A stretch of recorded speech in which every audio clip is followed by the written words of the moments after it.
Okay, today we're back at the catio. We're going to be power washing a lot of the old peeling paint and years of dirt that's been built up underneath the roof rafters. We're also going to show you our electrical runs that we're going to be installing. So we have power at different parts of the catio, and we'll show you how we anchor down some furring strips onto the block wall. We're also going to be laying down the parquet floor, because as we start installing our siding on our walls and our block wall area, we want the parquet floor to be underneath so you don't see any of our cuts, and that we got a perfect alignment, and that way the siding kind of holds down the parquet flooring. When we go back in the backyard, show you our power washing techniques, our electrical, and our flooring installation.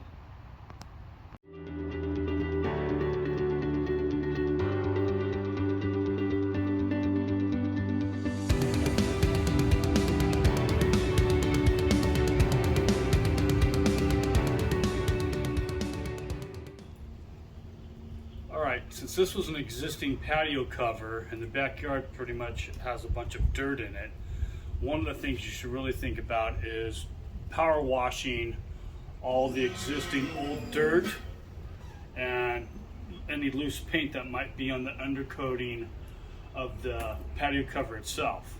Now, there could be a couple of exceptions. If you're going to put a new cover over the top of this, such as tongue and groove or shiplap material, then maybe you don't need a power wash. But since we're leaving ours exposed, we're going to go ahead in here and we're going to knock down a lot of the old dirt and whatever paint needs to be knocked down, so we have less sanding to do when it comes time to actually doing finished paint on this patio cover roof. So let me show you how we power wash.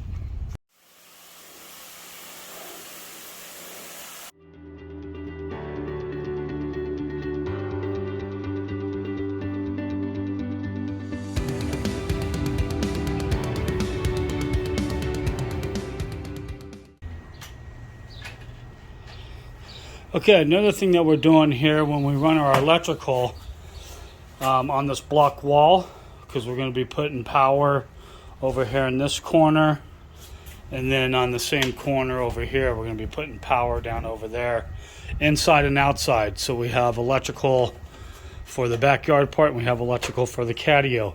But in case rain gets in, we want to make sure that the rain can get out. So every cord of this block wall, we're going to drill about a 1/2 inch weep hole. And as you can see, we've got one of them done and we're working on the other right now. But let me talk to you about the electrical. So I've pre-drilled some 1/4 inch holes here, about every 4 foot. There's another one there in that corner. So when I run my armor cable over against this block wall and behind our siding, that's actually secure and in place, it won't fall apart.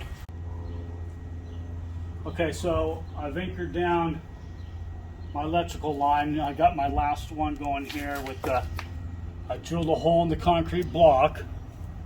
Then I stuck a wooden dowel in there, 1/4 inch wooden dowel, and then I'm going with a screw and my cable clamp, and I'm gonna pull it tight. And then when it sucks down, it'll keep it pretty straight. We're also going to be putting up some wood strips down here so we have something to nail the siding onto. But I needed to get my electrical ran first before we did our siding, or I wouldn't have been able to do my electrical.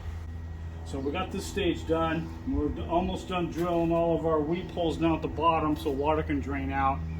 And we'll be looking to try to find out what is level for us to start our siding material. But just before we do that, we also just found out that we're going to be putting in some parquet flooring that's made for exterior. It's got a little bit of drainage in it. I got to find out where that actually sits back here on the concrete slab, and then hold our siding right to the bottom of that. I think that's probably going to be the best thing for us. Okay, so we're over here, and you can see that we've got the siding on. That's just a regular 1x8 shiplap. And shiplap is just a basic little joinery. Let me show you on this piece here. So on the shiplap, you've got, it's hard to see in the, maybe that's a little bit better. One side goes down, one side comes up. And what they do is they kind of just overlap each other.